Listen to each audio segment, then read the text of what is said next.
অবশেষে বিনা শর্তে জামিন পেলেন মোথাবাড়ির আইএসএফ প্রার্থী মৌলানা শাহজাহান আলী। এদিকে আইএসএফ বিধায়ক নওশাদ সিদ্দিকী নিজে গিয়ে মাওলানা শাহজাহান আলী কাদরীর সঙ্গে দেখা করেন। সাক্ষাতের পর তিনি কি বললেন শোনাবো আপনাদের।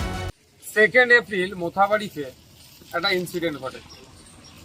তাকে কেন্দ্র করে তৎকালীন যে রাজ্য সরকার ছিল মমতা ব্যানার্জি সরকার অন্যায় অহেতুকভাবে আমাদের মোথাবাড়ির প্রার্থী মৌলানা সাহেব সহ তার পরিবারের 2 জন এবং এলাকার অনেক মানুষকে যারা বিরোধী কণ্ঠ, বিশেষ করে তৃণমূলের থেকেও বলেছিল এবারে তৃণমূলকে ভোট দেবো না এমন লোককেও ধরে এবারে অ্যারেস্ট করিয়ে দিয়েছিল। অন্যায়ভাবে এতদিন তাদেরকে আটকে রেখেছিল। গত 2 দিন আগে কোর্টে জামিন হয়েছিল। কিছু কাজের প্রসিডিওরের ল্যাক থাকার কারণে গতকালকে জামিন হতে পারেনি, আজকে জামিন করিয়েছি।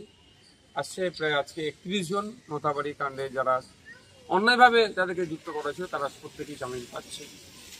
প্রশ্ন এখানেই থেকে যাচ্ছে যে মানুষকে নামে কিভাবে মিথ্যা মামলা দিয়ে হয়রানি করেছিল। আমরা বলে যাচ্ছি না মৌলানা সাহেব মানে মেন টার্গেট ছিল নমিনেশন করতে দেবো না, কিন্তু আমরা আইনি লড়াই করে নমিনেশন করেছিলাম। লড়াইয়ে ছিলাম, লড়াই আছি, আগামীতে লড়াই থাকবো।